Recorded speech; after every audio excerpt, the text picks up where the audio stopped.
بسم الله الرحمن الرحيم الحمد لله رب العالمين وأشهد أن لا إله إلا الله وحده لا شريك له ولي الصالحين وأشهد أن محمدا عبده ورسوله سيد الأنبياء والمرسلين صلى الله عليه وعلى آله وأصحابه ومن تبعهم بإحسان إلى يوم الدين أما بعد. സഹോദരങ്ങളെ, ഇന്ന് ഇൻഷാ അല്ലാഹ് നമ്മൾ വായിക്കുന്നത് ദുആവുമായി ബന്ധപ്പെട്ട് വന്നിട്ടുള്ള ചില അസറുകളാണ്. ദുആ എന്ന് പറഞ്ഞാൽ നമുക്കറിയാം, അല്ലാഹു തആല ഒരു അടിമയെ പരിഗണിക്കാനുള്ള കാരണമാണ്. സൂറത്തുൽ ഫുർഖാനിൽ അല്ലാഹു തആല പറഞ്ഞതുപോലെ ഖുൽ മാ യഅബഉ ബിക്കും റബ്ബി ലൗലാ ദുആഉക്കും, നിങ്ങളുടെ ദുആ ഇല്ലായിരുന്നെങ്കിൽ നിങ്ങളുടെ റബ്ബ് നിങ്ങളെ പരിഗണിക്കുമായിരുന്നില്ല. അപ്പോൾ ഇസ്ലാമിൻ്റെ അടിത്തറയാണ് നമുക്കറിയാം തൗഹീദ്. തൗഹീദ് എന്ന് പറഞ്ഞാൽ എന്താണ്? അള്ളാഹുവിന് മാത്രം ഇബാദത്ത് ചെയ്യുക. ഇബാദത്ത് എന്ന് പറഞ്ഞാൽ, ഇബാദത്തിനെ കുറിച്ച് ഹദീസിൽ വന്നത് അദ്ദുആഉ ഹുവൽ ഇബാദ, ദുആ ആണ് ഇബാദത്ത്. അതുകൊണ്ട് തന്നെ ചില പണ്ഡിതന്മാർ പറഞ്ഞിട്ടുണ്ട്, ഒരാളുടെ തൗഹീദിന് ഉറപ്പുണ്ട് എന്നതിൻ്റെ തെളിവാണ് അവൻ്റെ ദുആ വർദ്ധിക്കുക എന്നുള്ളത്. കാരണം അള്ളാഹുവിനെ മാത്രമേ ഇബാദത്ത് ചെയ്യാവൂ എന്ന് മനസ്സിലുറച്ച ഒരാൾ, ആ ഇബാദത്തിൻ്റെ ഫലം എന്താണ് എന്നറിഞ്ഞ ഒരാൾ, അത് ശരിക്കും മനസ്സിൽ ആത്മാർത്ഥതയോടെയാണ് ഉറച്ചിട്ടുള്ളതെങ്കിൽ അയാൾ ധാരാളമായി അള്ളാഹുവിനെ ഇബാദത്ത് ചെയ്യും, ധാരാളമായി ദുആ ചെയ്യും. അപ്പോൾ ദുആ എന്നുള്ളത് ഒരാളുടെ ദീനിൻ്റെ അടിത്തറയാണ്. അള്ളാഹുവിനോട് ധാരാളമായി ദുആ ചെയ്തുകൊണ്ടിരിക്കുക എന്നുള്ളത്, ആ ദുആ എന്നുള്ളത് തന്നെ അത് ഉദ്ദേശിക്കപ്പെട്ട കാര്യമാണ്. അതായത് അതിൻ്റെ ഫലം കിട്ടുക എന്നുള്ളതല്ല, ദുആ ചെയ്യുക എന്ന് തന്നെ സ്വന്തം നിലക്ക് തന്നെ അതൊരു നേട്ടമാണ്, നമ്മുടെ ജീവിതത്തിൻ്റെ ലക്ഷ്യമാണ്. വമാ ഖലഖ്തുൽ ജിന്ന വൽ ഇൻസ ഇല്ലാ ലിയഅ്ബുദൂൻ, ഇബാദത്തിന് വേണ്ടിയാണ് നമ്മൾ സൃഷ്ടിക്കപ്പെട്ടിരിക്കുന്നത്. അപ്പോൾ ഇബാദത്തിൻ്റെ അടിത്തറ ദുആ ആകുമ്പോൾ, ഇബാദത്തിൻ്റെ ഏറ്റവും പ്രധാനപ്പെട്ട രൂപം ദുആ ആകുമ്പോൾ നമ്മുടെ ജീവിതത്തിൻ്റെ ലക്ഷ്യങ്ങളിൽപ്പെട്ട കാര്യമാണ്, ഏറ്റവും പ്രധാനപ്പെട്ട ലക്ഷ്യമാണ് ദുആ ചെയ്യുക എന്നുള്ളത്. അപ്പോൾ ഒരാളുടെ ദുആക്ക് ഉത്തരം കിട്ടുന്നേ ഇല്ലെന്ന് വിചാരിക്കുക, എന്നാലും ആ ദുആ എന്നുള്ളത് അത് തന്നെ സ്വന്തം നിലക്ക് അല്ലാഹു തആല ഇഷ്ടപ്പെടുന്ന കാര്യമാണ്, സ്വന്തം നിലക്ക് ഗുണമുള്ള കാര്യമാണ്. അപ്പോൾ ദുആ വളരെ പ്രധാനപ്പെട്ട കാര്യമാണ്. അതിൻ്റെ ഫളാഇൽ, ദുആയുടെ ഗുണങ്ങൾ ഖുർആനിലും ഹദീസിലും ധാരാളം വന്നിട്ടുള്ളതാണ്. അപ്പോൾ ദുആയുമായി ബന്ധപ്പെട്ട്, പ്രാർത്ഥനയുമായി ബന്ധപ്പെട്ട് മുൻഗാമികൾ, സഹാബത്തും താബിഈങ്ങളും ഒക്കെ പറഞ്ഞിട്ടുള്ള ചില അസറുകളാണ് നമ്മൾ വായിക്കുന്നത്. അല്ലാഹു തആല ഇത് ഇത്തിബാ ചെയ്യാൻ നമുക്ക് തൗഫീഖ് ചെയ്യട്ടെ. ഖാല അബൂ ദർദാ റളിയല്ലാഹു അൻഹു, അബൂ ദർദാ റളിയല്ലാഹു അൻഹു പറയുന്നു, മൻ യുക്സിർ ഖർഅൽ ബാബ്, ആരാണോ നിരന്തരമായി വാതിലിൽ മുട്ടുന്നത്, യൂഷിക്കു അൻ യുഫ്തഹ ലഹു, അവന് വാതിൽ തുറന്നു കൊടുക്കാൻ സാധ്യതയുണ്ട്. ഒരാൾ മറ്റൊരാളുടെ വീട്ടിൻ്റെ വാതിൽക്ക് പോയിട്ട് കുറേ നേരം മുട്ടിക്കൊണ്ടിരുന്നാൽ ആരാലും തുറന്നു പോകും. അപ്പോൾ അദ്ദേഹം ദുആയുമായിട്ട് ഇതിനെ ഉപമിക്കുകയാണ്. വമൻ യുക്സിരി ദുആ, ആരാണോ പ്രാർത്ഥന അധികരിപ്പിക്കുന്നത്, യൂഷിക്കു അൻ യുസ്തജാബ ലഹു, അവന് ഉത്തരം കിട്ടാൻ സാധ്യതയുണ്ട്. അപ്പോൾ ദുആക്ക് ഉത്തരം കിട്ടാനുള്ള ഒരു സബബാണ് ദുആ വർദ്ധിപ്പിക്കുക എന്നുള്ളത്. ഒരേ കാര്യം തന്നെ നിരന്തരം ചോദിച്ചുകൊണ്ടിരിക്കുക. ഇനി ഇൻഷാ അല്ലാഹ് നമ്മൾ വായിക്കും, ചില മുൻഗാമികൾ, താബിഈങ്ങളൊക്കെ ഒരാവശ്യത്തിന് വേണ്ടി കുറേ കാലം ദുആ ചെയ്ത വിഷയം വരുന്നുണ്ട്. അപ്പോൾ ദുആ വർദ്ധിപ്പിക്കുക എന്നുള്ളത് നമ്മുടെ ആഗ്രഹം നടക്കാനുള്ള, നമ്മുടെ ആവശ്യങ്ങൾ നിറവേറാനുള്ള ഒരു കാരണമാണ്. അൻ ആയിഷ റളിയല്ലാഹു അൻഹ അന്നഹ ഖാലത്ത്, ആയിഷ റളിയല്ലാഹു അൻഹ പറയുകയാണ്, സലുല്ലാഹ തൈസീറ ഫീ കുല്ലി ഷൈ, എല്ലാ കാര്യത്തിലും അള്ളാഹുവിനോട് തൈസീർ ചോദിക്കുക, എളുപ്പമാക്കാൻ വേണ്ടി ആവശ്യപ്പെടുക. അപ്പം അള്ളാഹു ഉദ്ദേശിച്ചാലേ എന്ത് കാര്യം നടക്കുകയുള്ളൂ. അത് നമ്മുടെ വിശ്വാസത്തിൻ്റെ ഭാഗമാണ്. പക്ഷെ ചിലപ്പോൾ നമ്മൾ പ്രായോഗിക ജീവിതത്തിൽ അത് മറന്നുപോകും.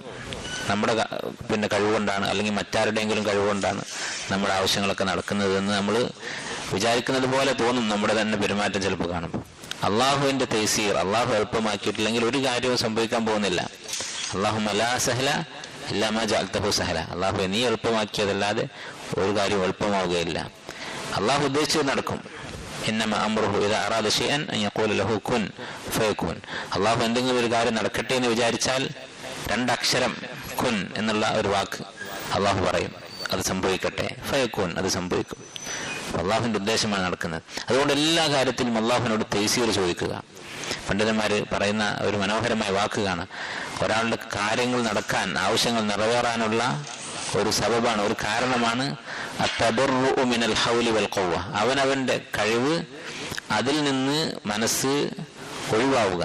നമ്മുടെ കഴിവും നമ്മുടെ ശേഷിയും അതിനെക്കുറിച്ച് മനസ്സിൽ എത്ര നമ്മൾ മനസ്സിൽ നിന്ന് ഒഴിവാക്കുന്നുവോ അതനുസരിച്ച് അവൻ്റെ കാര്യം നടക്കും.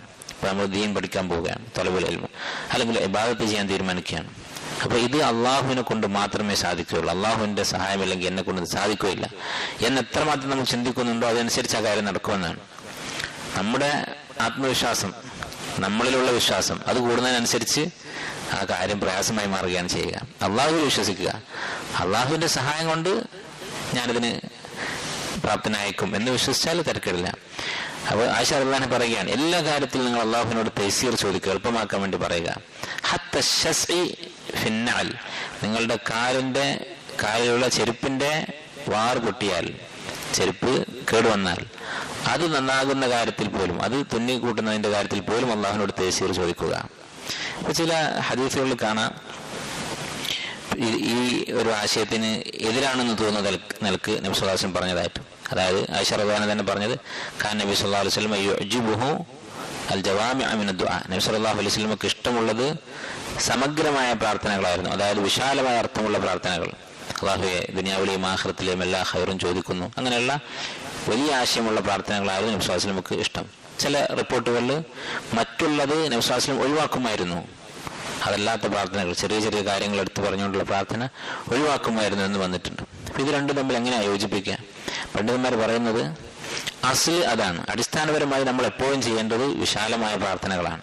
പക്ഷെ ഒരു കാര്യം മുന്നിൽ വന്നാൽ, ഇപ്പൊ ചെരുപ്പ് പൊട്ടി, അപ്പൊ നമുക്ക് പ്രാർത്ഥിക്കാം, അല്ലാഹുവേ ചെരുപ്പിന്റെ വാർ ശരിയാക്കി തരണം.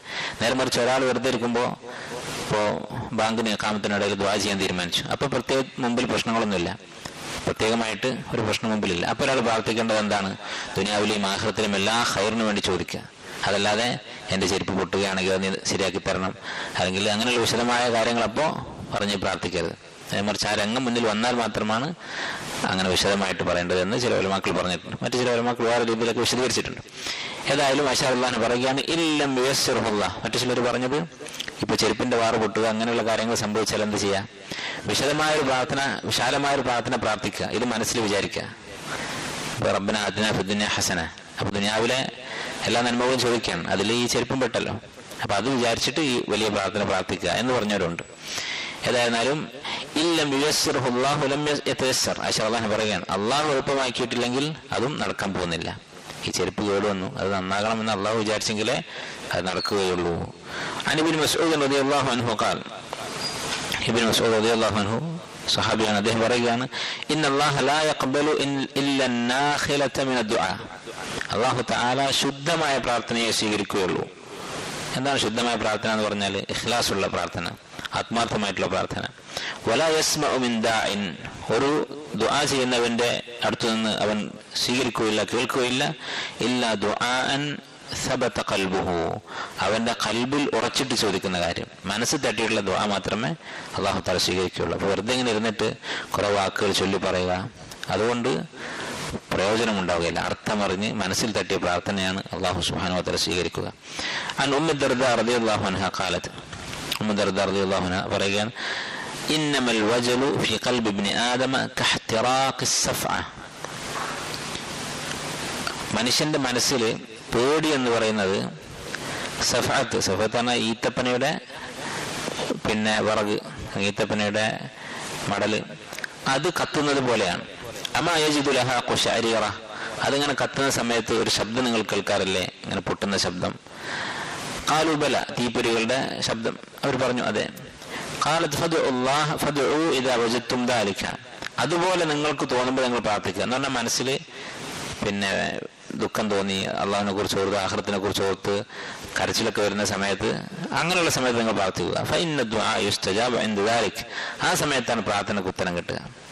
അപ്പോൾ നമുക്ക് ചിലപ്പോൾ നമ്മൾ ചെയ്തുപോയ തെറ്റുകളെ കുറിച്ച് ചിന്തിക്കും, ചിലപ്പോൾ ആഖിറത്തിനെ കുറിച്ച് ചിന്തിക്കും.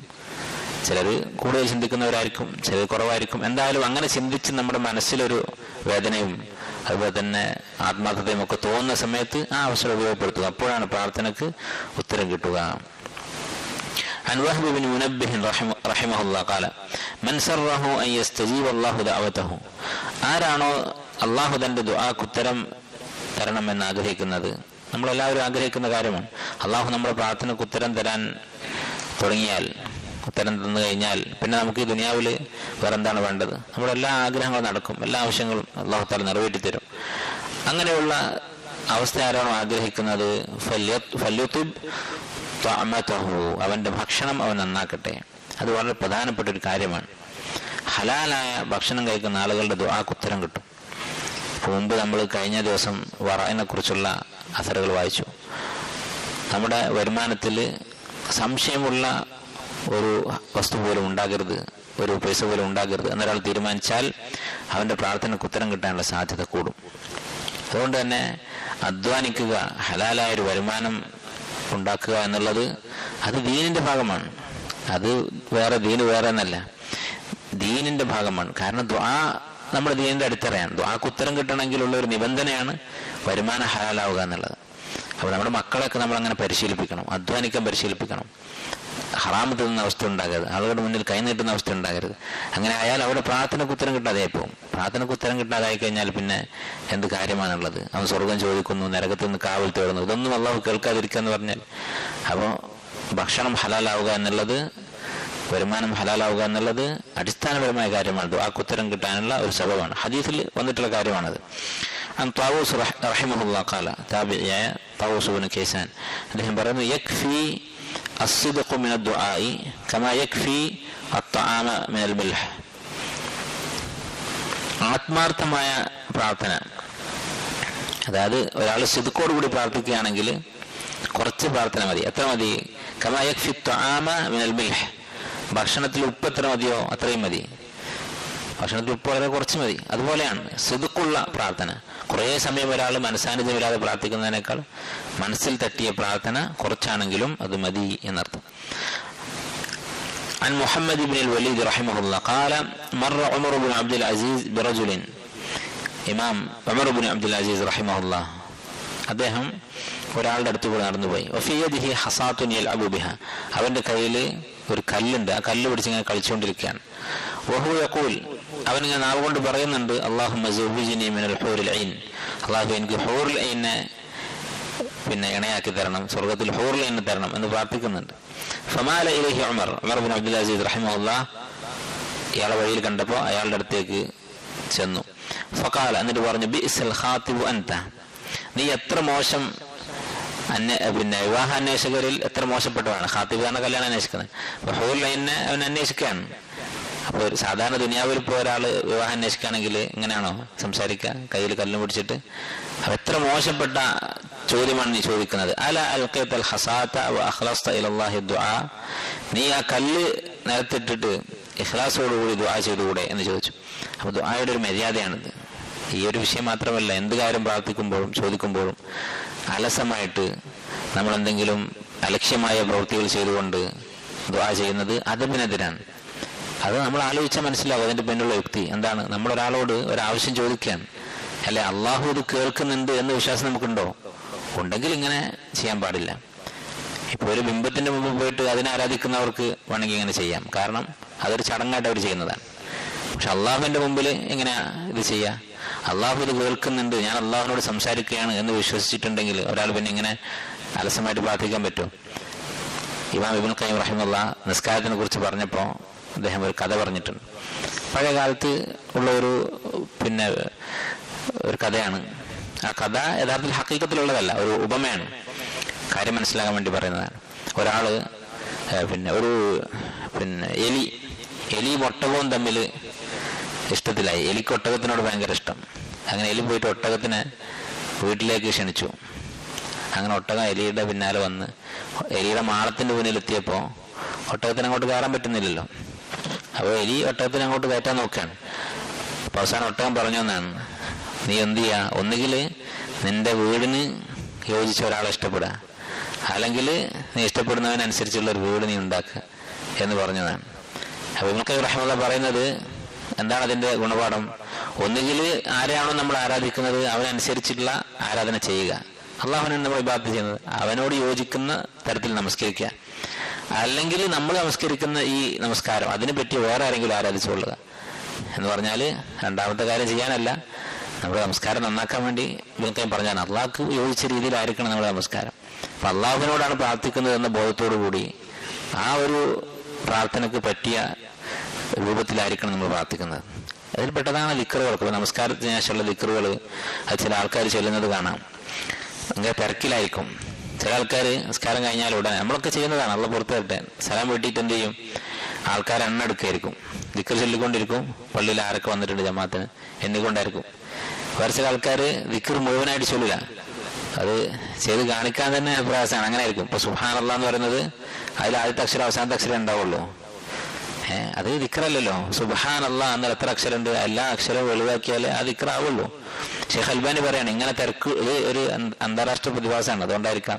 ഷെയ്ഖ് അൽബാനി പറഞ്ഞിട്ടുണ്ട്, പിന്നെ ഇങ്ങനെയുള്ള ധൃതിയുള്ള ആൾക്കാർക്ക് വേറെ ദിക്റിന്റെ രൂപങ്ങളുണ്ട്. 33 പ്രാവശ്യം ചെല്ലാൻ സമയമില്ലാത്തതുകൊണ്ടാണല്ലോ ഇങ്ങനെ ഈ തിരക്ക് പിടിച്ചിട്ട് ചെല്ലുന്നത്. അവർക്ക് 10 പ്രാവശ്യം സുബ്ഹാനല്ലാഹ് 10 പ്രാവശ്യം, അൽഹംദുലില്ലാഹ് 10 പ്രാവശ്യം, അല്ലാഹു അക്ബർ 10 പ്രാവശ്യം, അത് ചൊല്ലിയാൽ മതി. തിരക്കാണെങ്കിൽ ചില ഭക്തിന് ശേഷം ഒരാൾക്ക് തിരക്കായിരിക്കും, അപ്പൊ അത് ചൊല്ലിയാൽ മതി. അതുകൊണ്ട് എന്തെങ്കിലും 2 കാര്യം നടക്കും. ഒന്ന് ദിക്റിന്റെ പിന്നെ മര്യാദയോടുകൂടി ചൊല്ലാനും പറ്റും, രണ്ടാമത്തേത് സുന്നത്താണ്. മാറി മാറി വന്ന സുന്നത്തുകൾ മാറി മാറി ചെയ്യുക എന്നുള്ളത് സുന്നത്താണ്. അപ്പോൾ അതൊക്കെ ഇതിൽ പെടും. അതോടുകൂടി ആയിരിക്കണം ദുആ ചെയ്യുന്നത്, ദിക്ർ ചൊല്ലുന്നത് എല്ലാം. عن الأوزاعي رحمه الله قال أفضل الدعاء الإلحاح على الله عز وجل والتضرع إليه. ദുആയിൽ ഏറ്റവും ശ്രേഷ്ഠമായത് പ്രാർത്ഥിക്കുക എന്ന് പറഞ്ഞാൽ ഏറ്റവും ശ്രേഷ്ഠമായ പ്രാർത്ഥന എന്താണ്? അൽ ഇൽഹാഹു അലല്ലാഹ്, അള്ളാഹുവിനോട് കെഞ്ചി പറയുക, നമ്മുടെ ആവശ്യങ്ങൾ വളരെ താഴ്മയോടുകൂടി അള്ളാഹുവിനോട് കരഞ്ഞുകൊണ്ട് പ്രാർത്ഥിക്കുക. വത്തദർറു ഇലൈഹി, അതുപോലെ തന്നെ താഴ്മയായി പ്രാർത്ഥിക്കുക. ഈ തദർറു എന്നുള്ള വാക്ക് അത് അറബിയിൽ ഉണ്ടായിട്ടുള്ളത്, അറബി ഭാഷയിൽ നമുക്കറിയാം ഒരേ അക്ഷരങ്ങളുള്ള വാക്കുകൾ തമ്മിൽ ഒരു ബന്ധം ഉണ്ടാവും. ഒരേ അക്ഷരങ്ങളുള്ള വ്യത്യസ്ത വാക്കുകളൊക്കെ തമ്മിൽ ചെറിയ ബന്ധങ്ങൾ ഉണ്ടാവും. അല്ലെ, നമ്മൾ മുമ്പ് പറഞ്ഞിട്ടുണ്ട്. ഇപ്പൊ ജിന്ന് എന്നുള്ള വാക്ക്, അതുപോലെ തന്നെ ജന്നത്ത് എന്നുള്ള വാക്ക്. എന്താണ് ജിന്ന് എന്ന് പറഞ്ഞാൽ? നമുക്കറിയാം ജിന്ന് വർഗം, ജന്നത്ത് എന്ന് പറഞ്ഞാൽ സ്വർഗം. എന്താ തമ്മിൽ ബന്ധം? രണ്ടും കണ്ണുകൊണ്ട് കാണാൻ പറ്റാത്തതാണ്. അതായത് സ്വർഗത്തെക്കുറിച്ച് പറയുന്നത് സ്വർഗത്തിന് ചുറ്റും ഇടതൂർന്ന പിന്നെ വൃക്ഷങ്ങളുള്ളത് കൊണ്ട് പുറത്തുള്ള ആളുകൾക്ക് അകത്തേക്ക് കാണാൻ സാധിക്കില്ല. പുറത്തുനിന്ന് നോക്കിയാൽ അകത്തേക്ക് കാണാൻ പറ്റാത്ത അവസ്ഥയാണ്. അതുപോലെ തന്നെ ജനീൻ, ഗർഭപാത്രത്തിലുള്ള കുട്ടിക്കാണ് ജനീൻ എന്ന് പറയാം, കാണാത്തതാണ്, കണ്ണുകൊണ്ട് കാണാൻ പറ്റാത്തതാണ്. ഇതുപോലെ തദർറു എന്നുള്ള വാക്ക് ഖുർആനിൽ ഉപയോഗിച്ചിട്ടുള്ളതാണ്. അല്ലാഹു സുബ്ഹാനഹു വ തആല ഉദ്ഉ റബ്ബക്കും തദർറുഅൻ വഖുഫിയ, നിങ്ങളുടെ റബ്ബിനോട് വളരെ താഴ്മയായും ശബ്ദം താഴ്ത്തിയും പ്രാർത്ഥിക്കുക. ആ വാക്ക് അതുമായി ബന്ധമുള്ള ഒന്നാണ് ളിറ എന്നുള്ള വാക്ക്. ളിറ എന്ന് പറഞ്ഞാൽ എന്താണ്? അകിട്, കന്നുകാലികളുടെ ഒക്കെ അകിട്. അപ്പൊ കന്നുകാലികളുടെ ആടിന്റെയും പശുവിന്റെയൊക്കെ കുട്ടി എന്ത് ചെയ്യും? പാല് കൊടുക്കാൻ വേണ്ടി എങ്ങനെയാ കുടിക്കുക? അതിനെ ആ പാല് കൊടുക്കുന്നിടത്ത് നിന്ന് അകിട്ടിൽ നിന്ന് വേറെടുത്താൽ അത് സമ്മതിക്കില്ല. നിരന്തരം എന്ത് ചെയ്യും? അത് ചാടി ഇതിങ്ങനെ കുടിച്ചുകൊണ്ടിരിക്കും. അപ്പോൾ ആ വാക്കുമായിട്ട് ഇതിന് ബന്ധമുണ്ട്. തളറു, അള്ളാഹുനോട് പ്രാർത്ഥിക്കാൻ അള്ളാഹു തആല നിർദ്ദേശിച്ച എങ്ങനെ പ്രാർത്ഥിക്കണം എന്ന് പറഞ്ഞ വാക്കാണ് തളറു ആയിട്ട്. എന്ന് പറഞ്ഞാൽ നമ്മുടെ ആവശ്യം നമുക്ക് അള്ളാഹുവിൽ നിന്നേ കിട്ടുകയുള്ളൂ എന്നുള്ള ആ ബോധത്തോടു കൂടി വളരെയധികം താഴ്മയായി പ്രാർത്ഥിക്കുക. അതാണ് തളറു എന്ന് പറയുന്നത്. ഖാല ഇബ്നു ഉയൈന റഹിമഹുല്ലാഹ് ലാ തത്റുകു ദുആ, നിങ്ങൾ പ്രാർത്ഥന ഉപേക്ഷിക്കരുത്. വലാ യംനഅകും മിൻഹു മാ തഅല്ലമൂന മിൻ അൻഫുസികും, നിങ്ങളുടെ നഫ്സിനെ കുറിച്ച് നിങ്ങൾക്കറിയാവുന്ന കാര്യം എന്ന് പറഞ്ഞാൽ നമ്മുടെ സ്വന്തത്തെ കുറിച്ച് നമുക്കറിയാവുന്ന കാര്യം എന്താണ്? നമ്മുടെ പാപങ്ങൾ, രഹസ്യങ്ങൾ, അതൊക്കെ നമുക്ക് മാത്രമേ അറിയുള്ളൂ, അള്ളാഹുവിന് നമുക്ക് മാത്രമേ അറിയുള്ളൂ. അങ്ങനെ നിങ്ങൾക്കറിയാവുന്ന നിങ്ങളുടെ രഹസ്യ ജീവിതത്തിലെ പോരായ്മകൾ അത് പ്രാർത്ഥനയിൽ നിന്ന് നിങ്ങളെ തടയരുത്. പ്രധാനപ്പെട്ട ഒരു ഉപദേശമാണ്. പല ആളുകളും എന്ത് ചെയ്യും? ഞാനൊന്നും പ്രാർത്ഥിച്ചിട്ട് കാര്യമില്ല. അത് വളരെ പഴച്ചൊരു ചിന്താഗതിയാണ്. പല ആളുകളും അവസാനം പറ്റേ പഴച്ചുപോയി കൂടുതൽ തെറ്റുകളിൽ ആഴ്ന്നു പോകാൻ അത് കാരണമാവും. ചില ആൾക്കാർ ശിർക്ക് വരെ ചെയ്യും. ഞാൻ പ്രാർത്ഥിച്ചിട്ട് കാര്യമില്ല എന്നുള്ള ചിന്തയിൽ നിന്നാണ് പിന്നെ മധ്യസ്ഥന്മാരെ അന്വേഷിച്ചു പോകുന്നത് തുടങ്ങുന്നത്. മഹാന്മാരായ ആൾക്കാർ അവർ നമ്മുടെ ആവശ്യം നടത്തി തരും, അവർ അടയാളന്മാരാകും. ഇനി അത്രമാത്രം അടുപ്പിച്ചിട്ടില്ലെങ്കിലും ചിലരെന്ത് ചെയ്യും? പാപങ്ങളിൽ തുടർന്നു പോകാനത് കാരണമാകും. ഞാൻ പ്രാർത്ഥിച്ചാൽ ഇപ്പം അള്ളാഹു ഏതായാലും കേൾക്കുകയില്ല, അതുകൊണ്ട് പിന്നെ ഞാനിതിനൊന്നും പറ്റിയവനല്ല എന്ന് വിചാരിച്ചുകൊണ്ട് അവരിങ്ങനെ പിന്നിലേക്ക് നിൽക്കും.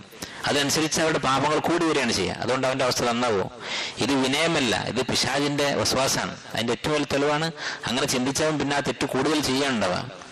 അല്ലാതെ ഞാൻ മോശക്കാരനാണ്, പ്രാർത്ഥിച്ചാൽ ഉത്തരം കിട്ടൂല, അതുകൊണ്ട് പ്രാർത്ഥിച്ചാൽ ഉത്തരം കിട്ടുന്ന ഒരു അവസ്ഥയിലേക്ക് എനിക്ക് എത്തണം എന്ന് പറഞ്ഞിട്ട് അവൻ ആ പാപങ്ങൾ ഒഴിവാക്കുമോ? ഇല്ല, അവന്റെ പാപങ്ങൾ കൂടി വരികയാണ് ചെയ്യുക.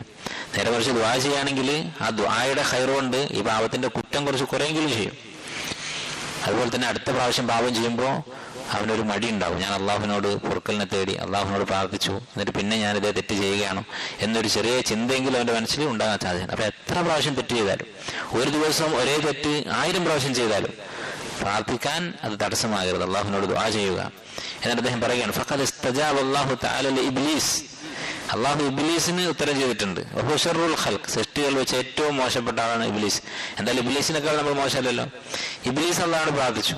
ഇബ്ലീസിനെ സ്വർഗത്തിൽ നിന്ന് പുറത്താക്കിയപ്പോൾ എന്താ പ്രാർത്ഥിച്ചു? പ്രാർത്ഥിച്ചത്? ഖാല അൻദുർനി ഇലാ യൗമി യുബ്അസൂൻ, അല്ലാഹു ഖിയാമത്ത് നാൾ വരെ എനിക്ക് ആയുസ് നീട്ടിത്തരണം.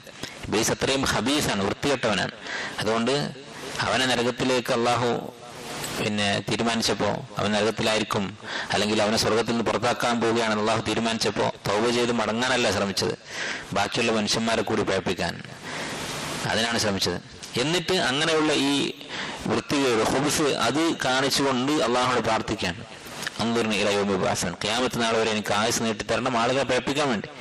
അപ്പൊ അള്ളാഹു തആല എന്താണ് പറഞ്ഞത്? ഖാല ഇന്നക മിനൽ മുൻദരീൻ, നിനക്ക് ആയുസ് നീട്ടി തന്നിരിക്കുന്നു എന്നാണ് അള്ളാഹു സുബ്ഹാനഹു വ തആല പറഞ്ഞത്.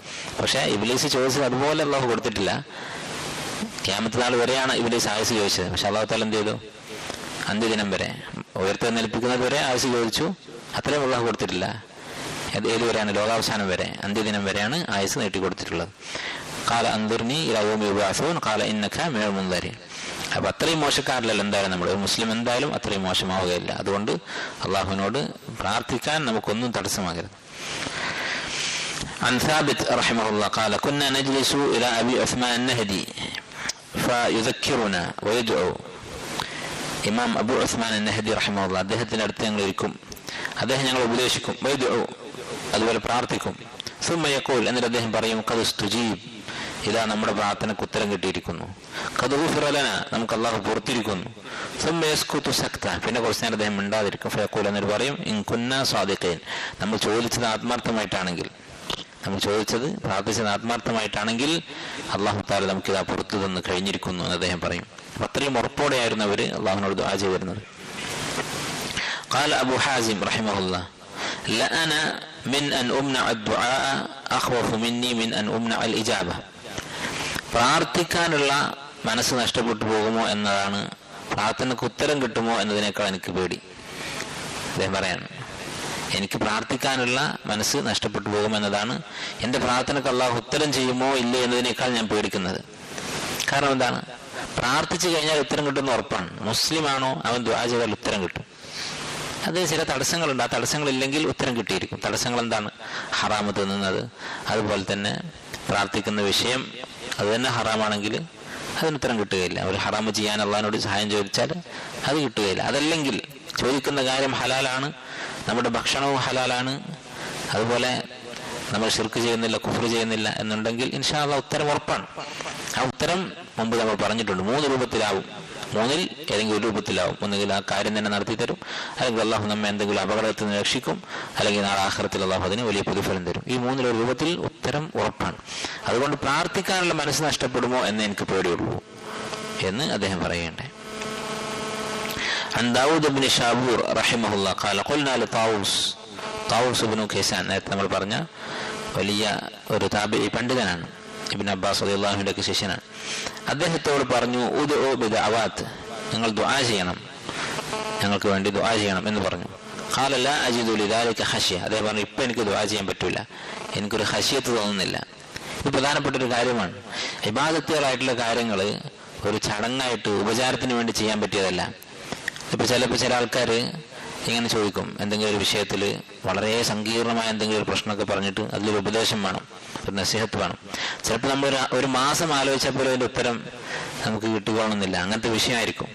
ചിലപ്പോൾ നമ്മൾ അതിനെക്കുറിച്ച് ഒരുപാട് പഠിക്കേണ്ടി വരും, ചിന്തിക്കേണ്ടി വരും, ചോദിക്കേണ്ടി വരും, പക്ഷെ അതിപ്പോൾ ഉത്തരം കിട്ടണം എന്ന് പറയും.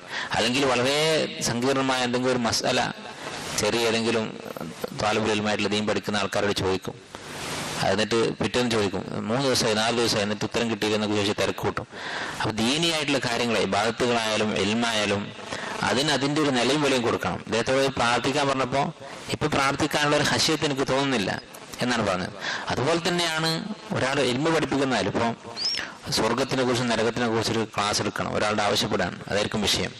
ചിലപ്പോൾ ഈ പറയുന്ന വ്യക്തി നല്ലൊരു ഖശ്യത്തുള്ള അവസ്ഥയായിരിക്കില്ല, അയാളുടെ എല്ലാ മനുഷ്യന്മാർക്ക് ഈമാൻ കൂടുകയും കുറയുകയും ചെയ്യും. അപ്പോൾ ഇപ്പം എനിക്ക് പറ്റില്ല എന്നൊരാൾ പറഞ്ഞാൽ ചിലപ്പോൾ ആൾക്കാർക്ക് ദേഷ്യം വരും. അതൊന്നും ശരിയല്ല. മനസ്സിൽ തട്ടാതെ ഒരാൾ നമ്മുടെ മുമ്പിൽ എന്തെങ്കിലും സംസാരിക്കുന്നതിനേക്കാൾ നല്ലത് അങ്ങനെ ഒരു കാര്യം കേൾക്കാതിരിക്കുന്നതാണ്. അപ്പോൾ നമ്മൾ ശ്രദ്ധിക്കണം. ഇദ്ദേഹത്തോട് ദുആ ചെയ്യാനാണ് ആവശ്യപ്പെട്ടത്. അപ്പോൾ ദീനിയായിട്ടുള്ള ഇബാദത്തുകളായിട്ടുള്ള കാര്യങ്ങളൊക്കെ അങ്ങനെ തന്നെയാണ്. ഇപ്പോൾ ചെറിയ കുട്ടികളായാലും അവർ നമ്മൾ ഇബാദത്തുകൾക്ക് നിർബന്ധിക്കരുത്, ഫർളായ കാര്യങ്ങൾക്കല്ലാതെ നിർബന്ധിക്കരുത്.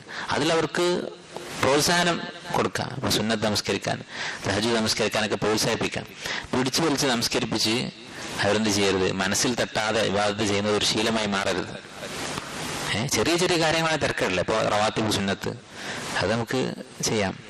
അതുപോലെ തന്നെ ഇപ്പോൾ ദീൻ പഠിക്കാൻ വേണ്ടി തയ്യാറായി പുറപ്പെട്ടു വന്ന ആൾക്കാർ, കുട്ടികൾ, അങ്ങനെയൊക്കെ ഉള്ള കുട്ടികളെ നമുക്ക് നിർബന്ധിക്കാം. അതല്ലാതെ അവർ ദീനിൽ നിന്ന് അകന്നു പോകുന്ന രീതിയിൽ, അല്ലെങ്കിൽ അവരിങ്ങനെ ഒരു നിഫാക്ക് ശീലിക്കുന്ന രീതിയിൽ ഒരാളെ നിർബന്ധിക്കരുത്. ഇത്ര വലിയൊരു പണ്ഡിതനും ഒരു വലിയ സ്വാലിഹായ മനുഷ്യനായിട്ടും അദ്ദേഹം പറഞ്ഞു എനിക്ക് ഇപ്പോൾ ഒരു ഖശീത്ത് തോന്നുന്നില്ല എന്ന് പറഞ്ഞ് ആവശ്യം അദ്ദേഹം നിരസിച്ചു. അപ്പോൾ പ്രാർത്ഥനയ്ക്ക് മനസാന്നിധ്യം ആവശ്യമാണ് എന്നതാണ് അതിന്റെ ഉദ്ദേശം. നബി ജഅഫർ മുഹമ്മദ് ബിൻ അലി റഹിമഹുല്ലാഹ് ഖാല മാ മിൻ ഷൈഇൻ അഹബ്ബു ഇലല്ലാഹി അസ്സ വജല്ല മിൻ അൻ യുസ്അൽ. അല്ലാഹുവിന് ചോദിക്കപ്പെടുന്നതിനേക്കാൾ ഇഷ്ടമുള്ള ഒരു കാര്യമില്ല. അള്ളാഹ്ക്ക് ഏറ്റവും ഇഷ്ടമുള്ള ഒരു കാര്യമാണ് പ്രാർത്ഥിക്കുക എന്നുള്ളത്, മനുഷ്യൻ പ്രാർത്ഥിക്കുക എന്നുള്ളത്. അപ്പോൾ മനുഷ്യനെ പോലെയല്ല അല്ലാഹു സുബ്ഹാനഹു വതആല. മനുഷ്യർക്ക് ആവശ്യങ്ങൾ ചോദിക്കുന്നത് വെറുപ്പായിരിക്കും. അല്ലെ, ഇബ്നു തൈമിയ്യ റഹിമഹുല്ലാഹ് പറയാൻ, ഒരാളോട് ഒരു ഗ്ലാസ് വെള്ളം, ഒരു കപ്പ് വെള്ളം ചോദിച്ചാൽ അയാളുടെ മനസ്സിൽ നിന്നോടുള്ള ബഹുമാനം അത്രയും അളവ് കുറയും, വില അത്രയും കുറയും. നബി സ്വല്ലല്ലാഹു അലൈഹി വസല്ലം പറഞ്ഞിട്ടുള്ളതാണ്, മനുഷ്യന്മാരെന്നെ ഇഷ്ടപ്പെടാൻ കാരണമാകുന്ന ഒരു കാര്യം പറഞ്ഞു തരണം എന്നൊരു സഹാബി ചോദിച്ചപ്പോൾ, ഒരു കാര്യം പറഞ്ഞു തരണം, അത് ചെയ്താൽ അള്ളാഹു എന്നെ ഇഷ്ടപ്പെടണം, മനുഷ്യരെ ഇഷ്ടപ്പെടണം എന്ന് പറഞ്ഞു. നബി സ്വല്ലല്ലാഹു അലൈഹി വസല്ലം പറഞ്ഞു കൊടുത്താൽ എന്താണ്, ഇസ്ഹദ് ഫി ദുനിയ, ദുനിയാവിൽ നീ വിരക്തി കാണിക്കുക, യുഹിബ്ബക അല്ലാഹ്, അള്ളാഹു നിന്നെ ഇഷ്ടപ്പെടും. വസ്ഹദ് ഫീമാ ഇൻദന്നാസ്, ജനങ്ങളുടെ അടുത്തുള്ളതിനോട് നീ വിരക്തി കാണിക്കുക. ഒരാളുടെ കയ്യിലുള്ള പണം, അയാളുടെ സഹായം ഒന്നും എനിക്ക് വേണ്ട എന്ന് തീരുമാനിച്ചാൽ യുഹിബ്ബക അന്നാസ്, ജനങ്ങൾ നിന്നെ ഇഷ്ടപ്പെടും. മനുഷ്യന്റെ സ്വഭാവം അതാണ്. അള്ളാഹുവിന്റെ സിഫത്ത് നേരെ എതിരാണ്. അള്ളാഹുവിനോട് ചോദിക്കുന്നതാണ് അള്ളാഹുവിന് ഇഷ്ടം. എത്ര ചോദിക്കുന്നു അത്രയും അള്ളാഹുവിന് ഇഷ്ടമാണ്. അതുകൊണ്ട് എന്തും ചോദിക്കാം. അള്ളാഹു സുബ്ഹാനഹു വ തആല ഹലാലാണോ അള്ളാഹുവിനോട് ചോദിക്കാം. ആ ചോദിച്ച കാര്യം നടക്കുമെന്ന് മാത്രമല്ല, അള്ളാഹുവിന് അത് ഇഷ്ടമുള്ളതാണ്. അള്ളാഹുവിന് ഇഷ്ടമുള്ളത് എന്ന് പറഞ്ഞാൽ പ്രതിഫലം ഉണ്ടാവും അതിൽ. ഇപ്പൊ നമ്മൾ ചിലപ്പോൾ ചില കാര്യങ്ങളൊക്കെ പ്രാർത്ഥിച്ചിട്ട് ഉത്തരം കിട്ടാത്തത് ചിലപ്പോൾ ഹൈറായിരിക്കും. കാരണം ഉത്തരം കിട്ടിയ പിന്നെ നമ്മൾ ചോദിക്കുമോ? ഇപ്പൊ നമ്മൾ തന്നെ അവസ്ഥ ആലോചിച്ച് നോക്കാം.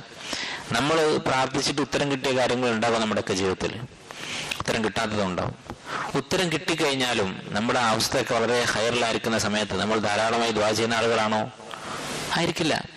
അപ്പൊ നമുക്ക് ചിലപ്പോൾ ഹൈർ ഉത്തരം കിട്ടാത്തതായിരിക്കും. ഉത്തരം കിട്ടാതിരുന്നാൽ നമ്മൾ കുറെ പ്രാർത്ഥിക്കും. ആ പ്രാർത്ഥനയൊക്കെ സ്വാലിഹായ അമലാണ്. സ്വാലിഹായ അമലാണെന്ന് മാത്രമല്ല അള്ളാഹ്ക്ക് ഏറ്റവും ഇഷ്ടമുള്ള ഒരു കാര്യമാണ് ചോദിക്കപ്പെടുക എന്നുള്ളത്. വമാ യദ്ഫഉൽ ഖളാഅ ഇല്ല ദുആ, ദുആ അല്ലാതെ മറ്റൊന്നും വിധിയെ തടുക്കുകയില്ല. എന്താണ് അതുകൊണ്ട് ഉദ്ദേശിക്കുന്നത്? വിധിയെ തടുക്കുക എന്ന് പറഞ്ഞാൽ നമുക്കറിയാം, അള്ളാഹു സുബ്ഹാനഹു വ തആല എല്ലാ കാര്യങ്ങളും വിധിച്ചിട്ടുള്ളത് കാരണങ്ങൾ സഹിതമാണ്. ഇപ്പൊ നമുക്ക് വിശപ്പ് മാറുമോ? ഇല്ലേ, ഇന്ന് രാത്രി ഞാൻ വിശന്നിട്ടാണോ ഉറങ്ങുക, അതുപോലെ വയറ് നിറഞ്ഞിട്ടാണോ ഉറങ്ങുക, ഇത് അള്ളാഹു തീരുമാനിച്ചിട്ടുണ്ട്. പക്ഷെ അള്ളാഹു ആ തീരുമാനം എങ്ങനെയാണ് അള്ളാഹു വിധിച്ചിട്ടുള്ളത്, എഴുതി വെച്ചിട്ടുള്ളത്? ഇന്ന് രാത്രി ഭക്ഷണം കഴിക്കാതെ കിടന്നുറങ്ങും, അങ്ങനെ വിശപ്പ് അനുഭവിക്കും. അതാണ് ആ വിധിയുടെ ഉള്ളടക്കം. അല്ലെങ്കിൽ ഇന്ന് രാത്രി ഇന്ന വസ്തു കഴിക്കും, എന്നിട്ട് വിശപ്പ് മാറിക്കൊണ്ട് വയറ് നിറഞ്ഞ് ഉറങ്ങും. ഇതാണ് ആ വിധിയുടെ ഉള്ളടക്കം. ഈ രണ്ടിലെ രൂപത്തിലായിരിക്കും. അതുപോലെ തന്നെയാണ് ദുആയും. അപ്പോൾ വിശപ്പ് മാറാൻ ഭക്ഷണത്തിന്റെ റോൾ എന്താണോ അതാണ് വിധിയെ തടുക്കാൻ ദുആയുടെ റോളും. അള്ളാഹുവിന്റെ തീരുമാനം എങ്ങനെയാണ്? ഒരു രോഗം വന്നു, അതിന് ഇന്ന ആശുപത്രിയിൽ പോയി ചികിത്സിക്കും, അവന്റെ രോഗം മാറും. അല്ലെ, ഇങ്ങനെ ആയിരിക്കാം അള്ളാഹു തആല ഒരു പക്ഷെ വിധിച്ചിട്ടുള്ളത്. അപ്പൊ നമ്മൾ എന്ത് ചെയ്യും? ഇങ്ങനെ ആയിരിക്കും എന്ന് പ്രതീക്ഷിച്ചുകൊണ്ട് നമ്മൾ ഏറ്റവും നല്ല ആശുപത്രിയിൽ പോയി ചികിത്സ തേടും. അള്ളാഹു തആല തീരുമാനിച്ചിട്ടുള്ളത് ഇന്ന സമയത്ത് ഇന്ന ബാങ്കിനും ഇഖാമത്തിനും ഇടയിൽ അവൻ ദുആ ചെയ്യും, അവന്റെ ക്യാൻസർ മാറും എന്നാണെങ്കിലോ, അപ്പോ ക്യാൻസർ മാറും. ആ ദുആ ചെയ്ത് ക്യാൻസർ മാറും. അപ്പൊ നമ്മൾ എന്ത് ചെയ്യണം? ദുആ ഒരു സബബാണ് എന്ന് മനസ്സിലാക്കി, പ്രാർത്ഥന ഒരു കാരണമാണ് എന്ന് മനസ്സിലാക്കി അതിനുവേണ്ടി പരിശ്രമിക്കണം. അതാണ് നമ്മൾ ചെയ്യേണ്ടത്. അപ്പൊ അള്ളാഹുവിന്റെ ഖളാഇനെ തടയും. ഖളാ പണ്ഡിതന്മാർ പറയുന്നത് രണ്ട് രൂപത്തിലുണ്ട്. ഒന്ന് ലൗഹുൽ മഹ്ഫൂദിൽ എഴുതി വെച്ചിട്ടുള്ള അള്ളാഹുവിന്റെ അലംഘനീയമായ ഖളാ ഉണ്ട്, അതിലൊരു മാറ്റം വരികയില്ല. നേരെ മറിച്ച് മലക്കുകളുടെ കയ്യിലുള്ള രേഖകളിൽ, അതുപോലെ തന്നെ അള്ളാഹു പല രീതിയിലുള്ള എഴുത്തുകളുണ്ട്. ഖളാ, നമ്മുടെ വിധികൾ അള്ളാഹു രേഖപ്പെടുത്തുന്നത്, അതിലൊക്കെ മാറ്റം വരാൻ സാധ്യതയുണ്ട്. മലക്കുകളുടെ അടുത്തുള്ള രേഖകളിലൊക്കെയുള്ള ഖളാ വിധി, അതിൽ മാറ്റം വരാൻ സാധ്യതയുണ്ട്. വഇന്ന അസ്റഅൽ ഖൈരി സവാബൻ അൽബിർ, എത്രയും പെട്ടെന്ന് പ്രതിഫലം കിട്ടുന്ന ഒരു പുണ്യകർമ്മമാണ് അൽബിർ. മാതാപിതാക്കളോട് അതുപോലെ നമ്മുടെ കുടുംബത്തോടൊക്കെയുള്ള ബിർ എന്ന് പറഞ്ഞാൽ അവർക്ക് ഉപകാരങ്ങൾ ചെയ്യുക, അവരനുസരിക്കുക, തൃപ്തിപ്പെടുത്തുക എന്നുള്ളത് പെട്ടെന്ന് പ്രതിഫലം കിട്ടുന്ന പ്രവൃത്തിയാണ്. ദുനിയാവിൽ തന്നെ പ്രതിഫലം കിട്ടും. ഈസാ അലൈഹി ഇസ്ലാമിനെ കുറിച്ച് സൂറത്ത് മറിയമിൽ പറഞ്ഞില്ലേ, വബർറൻ ബിവാലിദതി വലം യജ്അൽനി ജബ്ബാറൻ ഷഖിയ്യ. വബർറൻ ബിവാലിദതി, അള്ളാഹു എന്നെ നബിയാക്കിയിരിക്കുന്നു എന്നൊക്കെ പറഞ്ഞ് ഈസാ നബി സംസാരിക്കാൻ തൊട്ടിൽ കിടന്നു. അപ്പോൾ ഈസാ നബി അലൈഹിസ്സലാം സ്വയം പരിചയപ്പെടുത്തിക്കൊണ്ട് പറയുകയാണ്, തൊട്ടിൽ കിടന്ന് സംസാരിക്കുമ്പോൾ, വബർറൻ ബിവാലിദതി, എൻ്റെ ഉമ്മയോട് ബിർറ് ചെയ്യുന്നവനാണ് ഞാൻ. വലം യജ്അൽനി ജബ്ബാറൻ ഷഖിയ്യ, എന്നെ ധിക്കാരിയും ദൗർഭാഗ്യവാനുമാക്കിയിട്ടില്ല. ഷഖിയ്യ എന്ന് പറഞ്ഞാൽ ഭാഗ്യമില്ലാത്തവൻ എന്ന് പറഞ്ഞാൽ, ഭാഗ്യം എന്നുകൊണ്ട് ഉദ്ദേശിക്കുന്നത് ജീവിതത്തിൽ ഷെറുകൾ മാത്രം സംഭവിക്കുന്ന, ദുരന്തങ്ങൾ മാത്രം സംഭവിക്കുന്ന വ്യക്തി. അങ്ങനെ അള്ളാഹു ആക്കിയിട്ടില്ല. പണ്ഡിതന്മാർ പറയുന്നത്, മാതാപിതാക്കളോട് നന്മ ചെയ്യുന്ന, അവരനുസരിക്കുകയും തൃപ്തിപ്പെടുത്തുകയും ചെയ്യുന്ന ആള് മോശമായ രീതിയിൽ മരിക്കുകയില്ല. ഷഖിയായിട്ട് ലക്ഷണം കെട്ട അവസ്ഥയിൽ മരിച്ചു പോവുകയില്ല. അപകടങ്ങളിൽപ്പെട്ട്, അപകടം എന്ന് പറഞ്ഞാൽ ഒരാൾ നല്ല അവസ്ഥയിൽ സ്വാലിഹായി ജീവിക്കുമ്പോൾ ഒരു അപകടം പറ്റുന്നത് അതൊരു അപകടമല്ല യഥാർത്ഥത്തിൽ, അതവന് ആശ്വാസമായിരിക്കും. നേരെ മറിച്ച് വളരെ മോശമായ മരണം, ഒരാൾ മാസികത്ത് ചെയ്യാൻ വേണ്ടി ഒരുങ്ങി നടക്കുന്ന സമയത്ത് ആക്സിഡൻ്റായി മരിക്കുന്നു, നമസ്കാരമില്ലാത്ത സമയത്ത് മരിക്കുന്നു, അതാണ് യഥാർത്ഥത്തിലുള്ള ദുരന്തം എന്നുകൊണ്ട് ഉദ്ദേശിച്ചത്. ഇങ്ങനെയുള്ള ചീത്ത മരണം സംഭവിക്കുകയില്ല. എന്നിട്ട് ഈ ആയത്താണ് അവർ തെളിവാക്കിയത്, വബർറൻ ബിവാലിദതി വലം യജ്അൽനി ജബ്ബാറൻ ഷഖിയ്യ. എന്തുകൊണ്ടാണ് ഈ രണ്ട് കാര്യം ഒരുമിച്ച് പറഞ്ഞത്? എൻ്റെ ഉമ്മയോട് നന്മ ചെയ്യുന്നവനാണ്, അതുപോലെ ഷഖിയ്യല്ല, ലക്ഷണം കെട്ടവനല്ല എന്നൊന്നിച്ച് പറയാൻ കാരണം എന്താണ്? മാതാപിതാക്കളോട് നല്ലവണ്ണം നിൽക്കുന്നവൻ, അവൻ്റെ ജീവിതം ഹൈറായിരിക്കും. അപ്പോൾ എത്രയും പെട്ടെന്ന് പ്രതിഫലം കിട്ടുന്ന ഒരു കാര്യമാണ് ബിർറ് എന്ന് പറയുന്നത്. അതുപോലെ തന്നെ എത്രയും പെട്ടെന്ന്, ഏറ്റവും പെട്ടെന്ന് പ്രതിഫലം കിട്ടുന്ന, എത്രയും പെട്ടെന്ന് ശിക്ഷ കിട്ടുന്ന പാപമാണ് അൽ ബഗി. ബഗി എന്ന് പറഞ്ഞാൽ അതിക്രമം, മറ്റുള്ളവരോട് ചെയ്യുന്ന ഉപദ്രവങ്ങൾ, മറ്റു മനുഷ്യന്മാരോട് ചെയ്യുന്ന ഉപദ്രവങ്ങൾ, അവരുടെ ഹക്കുകൾ കൈയേറുക, അവരുടെ അവകാശങ്ങൾ കൈകടത്തുക, ബഗി. അത് പെട്ടെന്ന് തന്നെ ശിക്ഷ കിട്ടുന്ന പാപമാണ്. ഹദീസിൽ വന്നിട്ടുള്ളതാണ്, സ്വഹീഹ് ബുഖാരിയിലെ ഹദീസാണ്. ബാബാനി, രണ്ട് കാര്യങ്ങളുണ്ട്, യുഅജ്ജലു ലഹുമാ അൽ ഉഖൂബ, അതിൽ ശിക്ഷ പെട്ടെന്ന് തന്നെ നടപ്പിലാക്കപ്പെടും. മഅമാ യുദ്ദഖറു ലഹു ഫിൽ ആഖിറ, ആഖിറത്തിലേക്ക് എടുത്തു വെച്ചതിന് പുറമെ, ആഖിറത്തിൽ എന്തായാലും കിട്ടും, അതിന് പുറമെ ദുനിയാവിൽ തന്നെ കിട്ടും. അൽ ബഗ്യു വൽ ഉഖൂഖ്, അതിക്രമവും മാതാപിതാക്കളോടുള്ള നന്ദികേടും എന്ന് പറഞ്ഞിട്ട് അള്ളാഹു നമുക്കൊക്കെ പുറത്തു വരട്ടെ. അപ്പൊ ദുനിയാവിൽ തന്നെ ശിക്ഷ കിട്ടുന്ന കാര്യമാണ് ബഗി എന്ന് പറയുന്നത്. എത്രയോ സംഭവങ്ങളുണ്ട് ഇങ്ങനെയുള്ള ധിക്കാരികളായ ആളുകൾ ദുനിയാവിൽ തന്നെ അനുഭവിച്ചതിന് നമുക്ക് ഓരോരുത്തർക്കും അറിയുന്നുണ്ടാകും. ദുനിയാവിൽ തന്നെ അള്ളാഹു താല ശിക്ഷിച്ചതിന് എത്രയോ ഉദാഹരണങ്ങൾ ചില ആളുകൾ കിതാബുകൾ തന്നെ എഴുതിയിട്ടുണ്ട്. അങ്ങനെയുള്ള സംഭവങ്ങൾ, മാതാപിതാക്കളോട് നന്ദികേട് കാണിച്ചിട്ട് ദുനിയാവിൽ തന്നെ ശിക്ഷ അനുഭവിച്ച സംഭവങ്ങളെ കുറിച്ച് കിതാബുകൾ എഴുതപ്പെട്ടിട്ടുണ്ട്. വഖഫാ ബിൽ മർഇ ഐബൻ, ഒരു മനുഷ്യന്റെ ഐബായിട്ട് എന്ത് മതി? അയ്യുബ്സിറ മിനന്നാസി മാ യഅമാ അലൈഹി മിൻ നഫ്സിഹി, ഒരു കുറ്റം അത് മറ്റുള്ളവരിൽ കാണുന്നു, അതേ കുറ്റം സ്വന്തം നഫ്സിൽ ഉള്ളത് അവൻ കാണുന്നില്ല. മറ്റുള്ള ആളുകളെ കുറിച്ച് അവൻ സംസാരിക്കുന്നു, അതേ കാര്യം അവൻ തന്നെ ചെയ്യുക, അതവൻ അറിയുന്നു തന്നെ ഇല്ല. അത് മതി ഒരു മനുഷ്യന്റെ ഐബായിട്ട്. അവന് തിരുത്താൻ കഴിയാത്ത ഒരു തെറ്റ് അവൻ ആളുകളോട് തിരുത്താൻ കൽപ്പിക്കുക എന്നുള്ളത്. നമ്മളൊരാളെ ഉപദേശിക്കുന്നു, ഒരു തെറ്റ് ചെയ്യരുതെന്ന് പറയുന്നു, അതേ തെറ്റ് നമ്മൾ ചെയ്യുന്നുണ്ട്, അത് മതി ഒരാളുടെ ഒരു കുറവായിട്ട്. അപ്പോൾ മുമ്പ് നമ്മൾ പറഞ്ഞിട്ടുണ്ട്, അതുകൊണ്ട് ഉദ്ദേശിക്കുന്നത് എന്താണ്? തെറ്റുകൾ ഉള്ളത് കൊണ്ട് നമ്മൾ ആരും ഉപദേശിക്കരുതെന്നല്ല, തെറ്റുകൾ ഉണ്ടെങ്കിൽ ഉപദേശിച്ചു കൊള്ളണം. 3 മർത്തബകളാണ് ആൾക്കാർ. നമ്മൾ പറഞ്ഞു ഈ വിഷയത്തിൽ 3 നിലവാരത്തിലായിരിക്കും ആളുകൾ നന്മ കൽപ്പിക്കുന്ന കാര്യത്തിൽ. ഒന്ന്, ആളുകളെ ഉപദേശിക്കുകയും ചെയ്യും, അവൻ നന്മ ചെയ്യുകയും ചെയ്യും, പറയുന്ന കാര്യങ്ങൾ അമലും ചെയ്യും, ഇതാണ് ഏറ്റവും ഉയർന്ന സ്ഥാനം. രണ്ടാമത്തേത്, ഒരാള് അവന്റെ ജീവിതത്തിൽ നന്മയില്ല, എന്നാൽ ആളുകളെ ഉപദേശിക്കുന്നു, അത് മോശമാണ്. ആദ്യത്തെ ദർജയെ അപേക്ഷിച്ചത് മോശമാണ്. അതില് താക്കീത് വന്നിട്ടുണ്ട്, ആയത്തുകളും ഹദീസുകളും അങ്ങനെയുള്ള ആളുകൾക്ക് ശിക്ഷ കിട്ടുമെന്ന് പറഞ്ഞിട്ടുണ്ട്. മൂന്നാമത്തേത്, ഒരാൾ സ്വന്തം ജീവിതവും മോശമാണ്, ആരെ ഉപദേശിക്കുന്നുമില്ല. ഞാനിപ്പോൾ ഇങ്ങനത്തെ ആളായതുകൊണ്ട് ഞാൻ ഉപദേശിക്കാനില്ല, അവൻ ഏറ്റവും മോശമാണ്, അവനാണ് ഏറ്റവും മോശമായിട്ടുള്ളത്. കാരണം അവൻ 2 പ്രാവശ്യം അള്ളാഹിനെ ധിക്കരിച്ചു. അപ്പൊ നമുക്കൊരു ഉദാഹരണത്തിലൂടെ പറയാം. ഒരാൾ പുകവലിക്കുന്നുണ്ടെന്ന് വിചാരിക്കാം, പുകവലിക്കൊന്നുമില്ല. പുകവലി പഴയ ഉദാഹരണമാണ്, പക്ഷെ മനസ്സിലാകാൻ വേണ്ടി അതിൽ ഖിയാസാക്കുക ബാക്കിയുള്ളതൊക്കെ. ഒരാൾ പുകവലിക്കുന്നുണ്ട്, പിന്നെ മറ്റൊരാൾ വന്നിട്ട് അവൻ ഉപദേശിക്കുകയാണ്, ഉപദേശിക്കുന്നവൻ അത് ചെയ്യുന്നില്ല. ഇതാണ് ഏറ്റവും സ്വാലിഹായ മനുഷ്യൻ. രണ്ടാമത്തവൻ അവ വലിക്കുന്നുണ്ട്, അതുകൊണ്ട് ഞാൻ ഇവനോടൊന്നും പറയുന്നില്ല.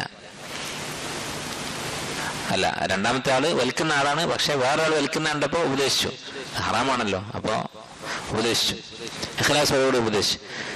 മൂന്നാമത്തെ ആള് ഞാൻ വലിക്കുന്ന ആളായതുകൊണ്ട് ഞാനൊന്നും പറയുന്നില്ല എന്ന് തീരുമാനിച്ചു. അപ്പൊ ഇതിൽ ആദ്യത്തെ ആളാണ് ഏറ്റവും ഉയർന്ന ഏറ്റവും ഉന്നതമായ സ്ഥാനം, രണ്ടാമത്തെ ആള് രണ്ടാം സ്ഥാനം. കാരണം എന്താ? രണ്ടാമത്തെ ആള് അയാൾക്ക് അള്ളാഹുവിന്റെ 2 കൽപ്പനകളുണ്ട് അയാളുടെ മുന്നിൽ. ഒന്ന് വലിക്കരുത്, പിന്നെ വലിക്കുന്നത് കണ്ടാൽ തടയണം. അത് ഒന്ന് ചെയ്തു, തടയുക എന്നുള്ള കാര്യം അയാൾ ചെയ്തു. മൂന്നാമത്തെ ആളെന്ത് ചെയ്തു? വലിക്കരുത് എന്നുള്ള കൽപ്പനയും ലംഘിച്ചു, ഉപദേശിക്കണം എന്നുള്ളതും ലംഘിച്ചു. അപ്പൊ 2 കുറ്റം. അപ്പൊ നമ്മൾ മുമ്പ് ഒരേ രക്ഷയുള്ളൂ, നന്മ പൂർണ്ണമായും ചെയ്യുകയും ഹറാമുകളൊക്കെ ഒഴിവാക്കുകയും ഫർളുകളൊക്കെ ചെയ്യുകയും ചെയ്യുക, ആ കാര്യങ്ങൾ ഉപദേശിക്കുകയും ചെയ്യുക, അതേ രക്ഷയുള്ളൂ. അല്ലാത്തവരൊക്കെ ശിക്ഷക്കർഹരാണ്. അത് ഇനിയിപ്പോ ഞാൻ ഉപദേശിക്കുന്നില്ല എന്ന് പറഞ്ഞുകൊണ്ട് രക്ഷപ്പെടാനൊന്നും പോകുന്നില്ല. ഉപദേശിക്കുന്നില്ല എന്ന് പറഞ്ഞാൽ അവൻ കൂടുതൽ മോശമാവുന്നുള്ളൂ. അതുകൊണ്ട് തന്നെ അറിഞ്ഞിടത്തോളം നന്മകൾ ചെയ്യുകയും അത് മറ്റുള്ളവരെ പഠിപ്പിക്കുകയും തിന്മകൾ ഉപേക്ഷിക്കുകയും അത് തടയുകയും ചെയ്യുക, അത് മാത്രമേ നമ്മുടെ മുന്നിൽ രക്ഷയുള്ളൂ. അതുകൊണ്ടാണ് സൂറത്തുൽ അസ്റിൽ പറഞ്ഞത് ഇല്ലല്ലദീന ആമനു വഅമിലു സ്വാലിഹാത്തി വതവാസൗ ബിൽ ഹഖ് വതവാസൗ ബിസ് സബ്ർ. പരസ്പരം ഉപദേശിക്കൽ നിർബന്ധമാണ്, അല്ലാത്തവരൊക്കെ ലഫീ ഖുസ്ർ, നഷ്ടത്തിലാണ്.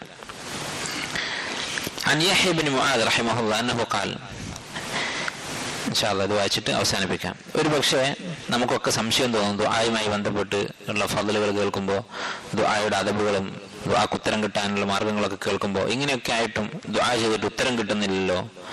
അദ്ദേഹം അതിനുള്ള ഉത്തരം പറയുകയാണ്, ലാ തസ്തബിൽ ഇജാബ, പ്രാർത്ഥനക്ക് ഉത്തരം വൈകി എന്ന് നീ വിചാരിക്കരുത്, നീ പ്രാർത്ഥിച്ചിട്ട് ഉത്തരം കിട്ടുന്നില്ല എന്ന് വിചാരിക്കരുത്, അങ്ങനെ നീ പറയരുത്. കാരണം വഖദ് സദത്ത തരീഖഹാ ബിദ്ദുനൂബ്, ഈ പ്രാർത്ഥനയുടെ ഉത്തരം ഇങ്ങോട്ട് വരുന്ന വഴി നീ പാപങ്ങൾ കൊണ്ട് അടച്ചു വെച്ചിരിക്കുകയാണ്. എന്ന് പറഞ്ഞാൽ നമ്മൾ ഒരുപാട് പാപങ്ങൾ ചെയ്യുന്നുണ്ട്, ഹറാമ് തിന്നുന്നുണ്ട്, അതുപോലെ തന്നെ നമ്മുടെ ജീവിതം മുഴുവൻ ഹറാമിൽ മുങ്ങിക്കുളിച്ചിട്ടാണുള്ളത്. അത് യഥാർത്ഥത്തിൽ അള്ളാഹു നമ്മുടെ ദുആക്ക് ഉത്തരം ചെയ്യാനുള്ള തടസ്സങ്ങളാണ് ഈ പാപങ്ങൾ. അങ്ങനെ ഈ ഉത്തരത്തിനുള്ള വഴി പാപങ്ങൾ കൊണ്ട് അടച്ചു വെച്ചിട്ട് പിന്നെ നീ പരാതി പറയരുത്. ഒരാളുടെ പ്രാർത്ഥനക്ക് ഉത്തരം കിട്ടാനുള്ള ഒരു മാർഗമാണ് അവൻ പരമാവധി ഇസ്തിഖാമത്തോടുകൂടി ജീവിക്കുക, അറിയാവുന്ന ഫർളുകളൊക്കെ ചെയ്യുക, ഹറാമുകൾ ഉപേക്ഷിക്കുക എന്നുള്ളത്. അങ്ങനെയുള്ള ഒരാളുടെ പ്രാർത്ഥനക്ക് ഉത്തരം കിട്ടാനുള്ള സാധ്യത കൂടുതലാണ്. അല്ലാത്തവന് ഉത്തരം കിട്ടാം. ഇതിനർത്ഥം മാസിയത്ത് ചെയ്യുന്ന ആൾക്കാരുടെ പ്രാർത്ഥനയൊന്നും അള്ളാഹു സ്വീകരിക്കില്ല എന്നൊന്നല്ല. നമുക്കറിയാം, കാഫറിന്റെ പ്രാർത്ഥന വരെ അള്ളാഹു തആല ചിലപ്പോൾ സ്വീകരിക്കും. അമ്മ യുജീബുൽ മുദ്തറ ഇദാ ദഅാഹ്, മുദ്തറായി കുടുങ്ങി നിൽക്കുന്ന അവസ്ഥയിൽ പ്രാർത്ഥിച്ചാൽ ഉത്തരം ചെയ്യുന്നവൻ ആരാണ്? അള്ളാഹു അല്ലാതെ ആരാണുള്ളത് എന്നാണ് അള്ളാഹു തആല പറയുന്നത്. അതിലൊരു കാഫിറും ഉൾപ്പെടുമെന്നാണ് പണ്ഡിതന്മാർ പറയുന്നത്. അള്ളാഹുവിൽ വിശ്വാസമില്ല, അതിനേക്കാൾ വലിയ മാസിയത്ത് വേറെ ഇല്ലല്ലോ, പാപം വേറെ ഇല്ല. അങ്ങനെയുള്ള ഒരു നിഷേധിയുടെ പ്രാർത്ഥന വരെ അള്ളാഹു സ്വീകരിച്ചേക്കും. അവന്റെ ഭൗതികമായ ആവശ്യങ്ങൾ ചിലപ്പോൾ അള്ളാഹു നടത്തി കൊടുത്തേക്കും. പക്ഷെ പ്രാർത്ഥനക്ക് ഉത്തരം കിട്ടാനുള്ള ഏറ്റവും നല്ലൊരു മാർഗമാണ് ഒരാൾ തൗബ ചെയ്യുക, തെറ്റുകളിൽ നിന്ന് മാറി നിൽക്കുക എന്നുള്ളത്. അത് വളരെ എളുപ്പമാണ്. തൗബ ചെയ്താൽ മതി. ദുആ ചെയ്യാൻ തുടങ്ങുന്നതിന് മുമ്പ് നമ്മൾ അറിഞ്ഞും അറിയാതെയും ചെയ്ത എല്ലാ തെറ്റുകൾക്കും അള്ളാഹുവിനോട് ആത്മാർത്ഥമായി ഖേദിച്ച് തൗബ ചെയ്താൽ മതി. അതുപോലെ ഹക്കുകൾ ഉണ്ടെങ്കിൽ അത് കൊടുത്തു വിട്ടിയാൽ മതി. അങ്ങനെ ചെയ്താൽ ദുആക്ക് ഉത്തരം കിട്ടാൻ വളരെയധികം സാധ്യതയുണ്ട്. والله تعالى أعلم وصلى الله وسلم على نبينا محمد وعلى آله وأصحابه أجمعين والحمد لله رب العالمين.